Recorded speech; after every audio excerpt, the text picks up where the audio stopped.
Welcome to the Kavya YouTube channel. ಎಲ್ಲರೂ ಹೇಗಿದ್ದೀರಾ? I hope ಎಲ್ಲರೂ ಕೂಡ ಚೆನ್ನಾಗಿದ್ದೀರಾ ಅಂದ್ಕೊಂಡಿದ್ದೀನಿ. ಹಾಗೆ ನಾನು ಕೂಡ ತುಂಬ ಚೆನ್ನಾಗಿದ್ದೀನಿ ಅಂತ ಹೇಳ್ತಾ ಇವತ್ತಿನ ಟಾಪಿಕಲ್ಲಿ ಬಂದು ಒಂದು ಸಮ್ಮರ್ ಸೀಸನ್ಗೆ ಬೆಸ್ಟ್ ಟಿಪ್ಸ್ನ ತೊಗೊಂಡು ಬಂದಿದ್ದೀನಿ.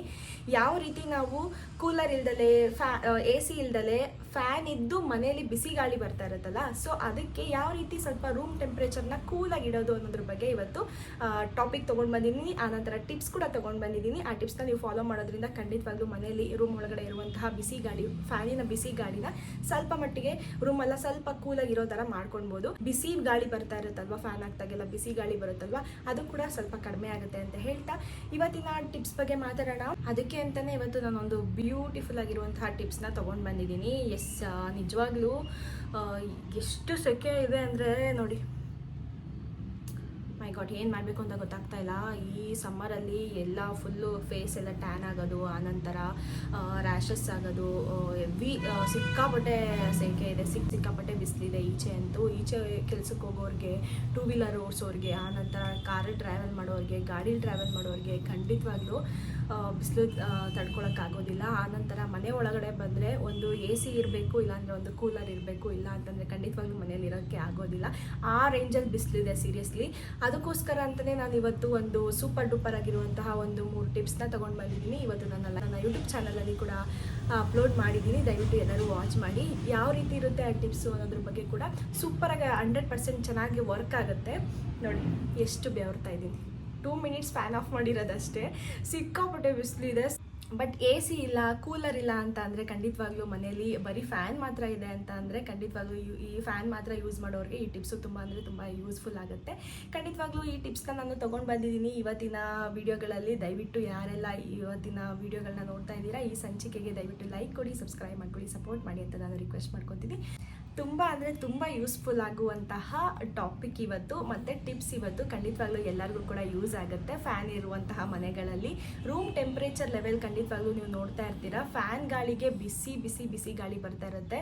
ಒಂದು ಕಡೆ ಫ್ಯಾನ್ ಇಲ್ಲ ಅಂತ ಅಂದರೆ ಸೊಳ್ಳೆ ಕಾಟ, ಇನ್ನೊಂದು ಕಡೆ ಫ್ಯಾನ್ ಹಾಕಿದ್ರೂ ಕೂಡ ತಣ್ಣಗೆ ಅನ್ನೋದು ಬರ್ತಾ ಇರೋದಿಲ್ಲ, ಗಾಳಿ ಬಿಸಿ ಬಿಸಿ ಗಾಳಿನೇ ಬರ್ತಾ ಇರುತ್ತೆ. ಸೊ ಅದಕ್ಕೆಲ್ಲ ಒಂದು ಒಳ್ಳೆ ಗುಡ್ ಸೊಲ್ಯೂಷನ್ ತೊಗೊಂಡು ಬಂದಿದ್ದೀನಿ. ಯಾರ ಮನೆಯಲ್ಲೆಲ್ಲ ಫ್ಯಾನ್ ಇದೆ ಖಂಡಿತವಾಗ್ಲೂ ಈ ಟಿಪ್ಸ್ನ ನೀವು ಕೂಡ ಯೂಸ್ ಮಾಡ್ಬೋದು. ತುಂಬ ಯೂಸ್ಫುಲ್ ಅಂತ ಹೇಳ್ತೀನಿ. ಆ ಟಿಪ್ಸ್ ಯಾವುದು ಅಂತ ನೋಡ್ಕೊಂಡು ಬರೋಣ ಬನ್ನಿ.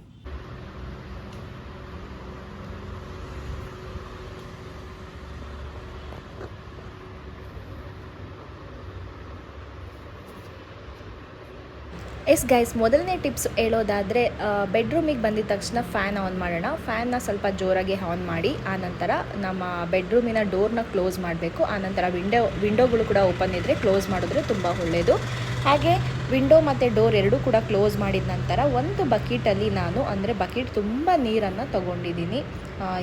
ಬಕೆಟ್ ತುಂಬ ಒಂದು ನೀರನ್ನು ತೊಗೊಂಡಿದ್ದೀನಿ. ಹಾಗೆ ಬೆಡ್ ಕೆಳಗಡೆ ಅಂದರೆ ಮಂಚದ ಕೆಳಗಡೆ ನಾನು ಈ ಬಕೆಟ್ ತುಂಬ ಇರುವಂತಹ ನೀರನ್ನು ಇಡ್ತಾ ಇದ್ದೀನಿ. ಇದೇನಾಗುತ್ತೆ ಅನ್ನೋದಾದರೆ ಖಂಡಿತವಾಗ್ಲೂ ಈ ಥರ ಇಡೋದ್ರಿಂದ ಏನಾಗುತ್ತೆ ಅಂದರೆ ರೂಮಿನ ಟೆಂಪ್ರೇಚರು ಸ್ವಲ್ಪ ಕೂಲ್ ಆಗುತ್ತೆ, ಅಂದರೆ ತಂಪಾಗುತ್ತೆ. ಬಿಸಿ ಗಾಳಿ, ಇವಾಗ ಫ್ಯಾನ್ ಹಾಕಿದಾಗ ಬಿಸಿ ಗಾಳಿ ಬರುತ್ತಲ್ಲ, ಅದನ್ನು ಸ್ವಲ್ಪ ಅವಾಯ್ಡ್ ಮಾಡುತ್ತೆ. ಹಾಗಾಗಿ ಈ ಟಿಪ್ಸ್ನ ಕೂಡ ನಾನು ಇಲ್ಲಿ ತೋರಿಸ್ತಾ ಇದ್ದೀನಿ. ಇದು ಮೊದಲನೇ ಟಿಪ್ಸ್ ಆಗಿರುತ್ತೆ. ಬಟ್ ಡೋರ್ನ ಕ್ಲೋಸ್ ಮಾಡಿ ಒಂದು 50 ಮಿನಿಟ್ಸ್ 10 ಮಿನಿಟ್ಸ್ ಬಿಟ್ಟು ಆನಂತರ ತಂಪು ಗಾಳಿ ಬರುತ್ತೆ, ಅಂದರೆ ಬಿಸಿ ಗಾಳಿ ಹೋಗಿ ಬಿಸಿ ಗಾಳಿ ಹೊರತುಪಡಿಸಿ ಸ್ವಲ್ಪ ಕೂಲಾಗಿರುವಂತಹ ಗಾಳಿ ಬರೋಕ್ಕೆ ಯೂಸ್ ಆಗುತ್ತೆ ಈ ಟಿಪ್ಸು. ಖಂಡಿತವಾಗ್ಲೂ ನೀವೊಮ್ಮೆ ಇದನ್ನು ಟ್ರೈ ಮಾಡಿ ನೋಡಿ. ತುಂಬ ಸಿಂಪಲ್ಲು. ಏನಂದರೆ ಒಂದು ಬಕೆಟಲ್ಲಿ ನೀರು ತೊಗೊಂಡು ಆನಂತರ ಒಂದು ಬಕೆಟ್ ತುಂಬ ಇರಬೇಕು, ನೀರು ತುಂಬ ಇದ್ದರೆ ತುಂಬ ಒಳ್ಳೆಯದು. ಅರ್ಧ ಎಲ್ಲ ಇಟ್ಕೊಳ್ಳೋಕೆ ಹೋಗಬೇಡಿ, ಒಂದು ಬಕೆಟ್ ತುಂಬ ಇಟ್ಕೊಂಡ್ರೆ ಯೂಸ್ ಆಗುತ್ತೆ. ಹಾಗೆ ಬಕೆಟ್ ನೀರನ್ನ ಯಾವುದೇ ರೀತಿ ವೇಸ್ಟ್ ಮಾಡೋಕ್ಕೆ ಹೋಗಬೇಡಿ. ಆದರೆ ನೀರನ್ನ ಹಾಗೆ ಬಕೆಟಲ್ಲಿರುವಂತಹ ನೀರನ್ನು ಚೆಲ್ಲೋದಾಗಿರ್ಬೋದು, ಆನಂತರ ವೇಸ್ಟ್ ಮಾಡೋದಾದರೂ ಮಾಡಬೇಡಿ. ಅದನ್ನು ಬೆಳಗ್ಗೆ ನೀವು ಯೂಸ್ ಮಾಡ್ಕೋಬೋದು. ವಾಟರ್ ಮಾತ್ರ ಯಾವತ್ತೂ ವೇಸ್ಟ್ ಮಾಡಬಾರ್ದು, ಗೊತ್ತಲ್ವಾ ನಿಮಗೆ. ವಾಟರ್ನ ವೇಸ್ಟ್ ಮಾಡಿದ್ರೆ ಖಂಡಿತವಾಗ್ಲೂ ಒಳ್ಳೆಯದಲ್ಲ.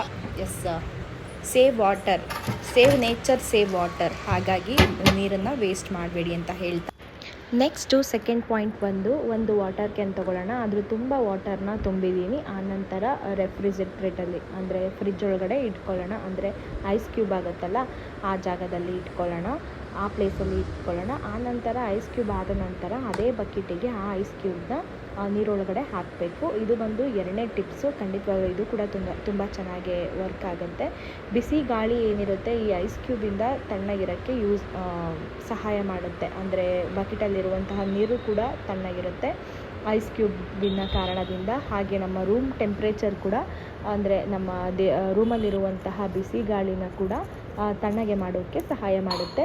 ಇದು ಬಂದು 2ನೇ ಟಿಪ್ಸ್ ಆಗಿರುತ್ತೆ. ಅಂದಾಗೆ ನೆಕ್ಸ್ಟ್ ನೋಡೋದಾದರೆ 3ನೇ ಟಿಪ್ಸು. ಅಂದರೆ 3ನೇ tips last for the not least ಅಂತ ಅಲ್ಲ, ಇದು ತುಂಬ ಅಂದರೆ ತುಂಬ ಇಂಪಾರ್ಟೆಂಟ್ ಆಗಿರುವಂತಹ ಟಿಪ್ಸು. ಎಲ್ಲರ ಮನೆಯಲ್ಲೂ ಕೂಡ ವೇಸ್ಟಾಗಿ ಬಿಸಾಕ್ತಿರ್ತೀರ ತೆಂಗಿನ ಚುಪ್ಪನ್ನ. ಇದರಿಂದನೂ ಕೂಡ ತುಂಬ ಒಂದೊಳ್ಳೆ ಯೂಸ್ಫುಲ್ ಆಗಿರುವಂತಹ ಐಡಿಯಾಗಳಿದೆ. ಖಂಡಿತವಾಗ್ಲೂ ಇದನ್ನು ಕೂಡ ನೀವು ಯೂಸ್ ಮಾಡ್ಬೋದು ಮನೆಯಲ್ಲಿ. ಇದೇನಿಲ್ಲ, ಇದನ್ನು ಒಂದು ಬಾಕ್ಸ್ ಅಂದರೆ ಒಂದು ಪ್ಲಾಸ್ಟಿಕ್ ಬಾಕ್ಸ್ನ ತಗೊಳ್ಳಿ. ಅದರಲ್ಲಿ ಈ ಒಂದು ಪ್ಲಾಸ್ಟಿಕ್ ಬಾಕ್ಸ್ ಅಂದರೆ ಕ್ಲೋಸ್ ಮಾಡುವಂಥದ್ದು, ಅಂದರೆ ನಿಮಗೆ ಮುಚ್ಚುವಂತಹ ಬಾಕ್ಸ್ ಇರಬೇಕು. ಈ ಥರದ್ದೇ ಬೇಕು ಅಂತ ಏನಿಲ್ಲ. ಇಲ್ಲ ಐಸ್ ಕ್ರೀಮ್ ಬಾಕ್ಸ್ ಬರುತ್ತಲ್ಲ ಆ ಥರದನ್ನು ಕೂಡ ನೀವು ಯೂಸ್ ಮಾಡ್ಬೋದು. ನಾನಿಲ್ಲಿ ಒಂದು ಬಾಕ್ಸ್ನ ತೊಗೊಂಡಿದ್ದೀನಿ. ನೀವು ಇದಕ್ಕಿಂತ ಚಿಕ್ಕ ಬಾಕ್ಸ್ನ ಕೂಡ ಯೂಸ್ ಮಾಡ್ಬೋದು. ಬಟ್ ನಾನು 2 ತೆಂಗಿನ ಚುಪ್ಪನ್ನ ಇದರೊಳಗಡೆ ಇಡೋದಕ್ಕೆ ಟ್ರೈ ಮಾಡ್ತಾಯಿದ್ದೀನಿ. ಹಾಗಾಗಿ ಈ ಥರ ಅಗಲ ಇರುವಂತಹ ಬಾಕ್ಸ್ನ ತೊಗೊಂಡಿದ್ದೀನಿ. ಇದಕ್ಕೆ ನಾನು ನೋಡಿ ತೆಂಗಿನಕಾಯಿ ಚುಪ್ಪನ್ನ ತೋರಿಸಿದ್ನಲ್ಲ, ಅದಕ್ಕೆ ನಾನಿಲ್ಲಿ ವಾಟರ್ನ ತುಂಬ್ಕೊತಾ ಇದ್ದೀನಿ ಈ ಬಾಕ್ಸ್ ಒಳಗಡೆ. ಮತ್ತು ತೆಂಗಿನಕಾಯಿ ಚುಪ್ಪು ಒಳಗಡೆ 2 ರೀತಿ ತುಂಬೋ ಥರ ವಾಟರ್ನ ನಾನಿಲ್ಲಿ ಫಿಲ್ ಮಾಡ್ಕೊತಾ ಇದ್ದೀನಿ. ಫಿಲ್ ಮಾಡ್ಕೊಂಡಿದ್ದ ನಂತರ ಏನು ಮಾಡ್ತಾಯಿದ್ದೀನಿ ಅಂದರೆ ಇದನ್ನು ಕ್ಲೋಸ್ ಮಾಡ್ತಾಯಿದ್ದೀನಿ. ಬಾಕ್ಸ್ನ ಕ್ಲೋಸ್ ಮಾಡ್ತಾಯಿದ್ದೀನಿ. ಬಾಕ್ಸ್ನ ಕ್ಲೋಸ್ ಮಾಡಿ ರೆಫ್ರಿಜಿರೇಟರಲ್ಲಿ ಇಡ್ತಾಯಿದ್ದೀನಿ. ಅಂದರೆ ಐಸ್ ಕ್ಯೂಬ್ ಆಗಲಿ, ಅಂದರೆ ಈ ವಾಟರು ತುಂಬ ಐಸ್ ಕ್ಯೂಬ್ ಆಗಲಿ ಐಸ್ ಆಗಲಿ ಅಂತ ಹೇಳಿಬಿಟ್ಟು ನಾನು ರೆಫ್ರಿಜಿರೇಟರಲ್ಲಿ ಇಡ್ತಾಯಿದ್ದೀನಿ. ಗೈಸ್, ನೋಡ್ತಾ ಇದ್ದೀರಲ್ಲ, ನಿಜ ಹೇಳಬೇಕಂದ್ರೆ ಬೆಸ್ಟಲ್ಲಿ ಬೆಸ್ಟ್ ಬಂದು ನಮ್ಮ 3ನೇ ಟಿಪ್ಸ್ ಆಗಿರುತ್ತೆ. ಖಂಡಿತವಾಗ್ಲೂ ಇದು ತುಂಬ ಚೆನ್ನಾಗಿ ಲಾಂಗ್ ಟೈಮ್ ರೂಮ್ ಟೆಂಪ್ರೇಚರ್ನ ಕೂಲಾಗಿ ಇಡೋದಕ್ಕೆ ಸಹಾಯ ಮಾಡುತ್ತೆ ಅಂತಲೇ ಹೇಳ್ಬೋದು. ಅಂದರೆ ಫ್ಯಾನಿನ ಬಿಸಿ ಗಾಳಿಯನ್ನು ತಣ್ಣನಾಗಿ ಕನ್ವರ್ಟ್ ಮಾಡಲು ತುಂಬ ಈಸಿಯಾಗಿ ಇದು ವರ್ಕ್ ಆಗುತ್ತೆ. ಹಾಗಾಗಿ ಇದರಲ್ಲಿ 3rd ಪಾಯಿಂಟ್ ಬಂದು ತುಂಬ ಅಂದರೆ ತುಂಬ ಬೆಸ್ಟ್, ಹಾಗೆ ತುಂಬ ಒಳ್ಳೆ ರಿಸಲ್ಟ್ ಕೂಡ ಸಿಗುತ್ತೆ ಅಂತ ನಾನು ಹೇಳೋಕ್ಕೆ ಇಷ್ಟಪಡ್ತೀನಿ. ನೋಡಿ, ರೆಫ್ರಿಜಿರೇಟರಲ್ಲಿ ಇಟ್ಟಾಯಿತು. ಐಸ್ ಗೆಡ್ಡೆ ಆಗೋವರೆಗೂ ವೆಯ್ಟ್ ಮಾಡಬೇಕಾಗತ್ತೆ. ಆನಂತರ ಇದನ್ನು ತೆಗೆದು ನಾವು ಬಕೆಟ್ ಇದೆಯಲ್ಲ ಅದಕ್ಕೆ ಹಾಕಬೇಕು. ಅಂದರೆ ಈ ಬಾಕ್ಸು ಐಸ್ ಗೆಡ್ಡೆಯಾಗಿ ಕನ್ವರ್ಟ್ ಆಗಿ ಈ ಬಕೆಟ್ ಒಳಗಡೆ ನಾನು ಹಾಕಿದ್ದೀನಿ. ಇದು ತುಂಬ ಅಂದರೆ ತುಂಬ ಚೆನ್ನಾಗೇ ಯೂಸ್ ಆಗುತ್ತೆ. ಅಂದರೆ ಲಾಂಗ್ ಟೈಮ್ವರೆಗೂ ಆರಾಮಾಗಿ ನಮ್ಮ ರೂಮಲ್ಲಿರುವಂತಹ ಬಿಸಿ ಗಾಳಿನ ತಣ್ಣನಾಗೆ ಇರಿಸೋದಕ್ಕೆ ಸಹಾಯ ಮಾಡುತ್ತೆ. ಮತ್ತೊಮ್ಮೆ ಹೇಳ್ತಾ ಇದ್ದೀನಿ, ಯಾವುದೇ ರೀತಿ ವಾಟರ್ನ ಕೂಡ ವೇಸ್ಟ್ ಮಾಡೋಕ್ಕೆ ಹೋಗಬೇಡಿ. ಮತ್ತು ಈ ವಾಟರ್ನ ಬೆಳಗ್ಗೆ ನಾವು ರೀಯೂಸ್ ಕೂಡ ಮಾಡ್ಕೊಳ್ಬೋದು.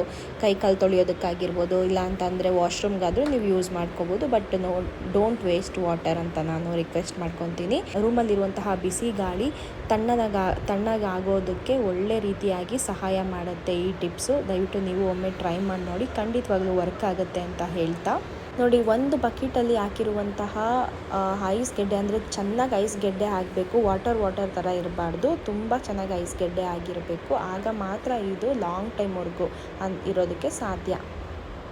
ನೋಡಿದ್ರಲ್ಲ ಯಾವ ರೀತಿ ಇತ್ತು ಅಂತ ಹೇಳಿ. ಇವತ್ತಿನ ಟಿಪ್ಸು ಖಂಡಿತವಾಗ್ಲೂ ನಿಮಗೆ ಒಳ್ಳೆ ರೀತಿಯಾಗಿ ಯೂಸ್ಫುಲ್ ಆಗುತ್ತೆ. ನೀವು ಕೂಡ ಇದನ್ನು ಮನೇಲಿ ಟ್ರೈ ಮಾಡಿ ನೋಡಿ, ತುಂಬ ಯೂಸ್ಫುಲ್ ಆಗುತ್ತೆ. ಅದರಲ್ಲೂ ಮಕ್ಳಿಗಂತೂ ಬಿಸಿ ಗಾಳಿ ಒಳ್ಳೆಯದಲ್ಲ, ಫ್ಯಾನ್ ಗಾಳಿನೂ ಕೂಡ ತುಂಬ ಒಳ್ಳೆಯದಲ್ಲ. ಹಾಗಾಗಿ ಈ ಟಿಪ್ಸ್ನ ಯೂಸ್ ಮಾಡೋದ್ರಿಂದ ಸ್ವಲ್ಪ ರೂಮ್ ಟೆಂಪ್ರೇಚರ್ನು ಕೂಡ ಕಡಿಮೆ ಮಾಡ್ಬೋದು, ಮತ್ತು ರೂಮು ಕೂಡ ಸ್ವಲ್ಪ ಕೂಲಾಗಿರೋದಕ್ಕೆ ಯೂಸ್ ಆಗುತ್ತೆ.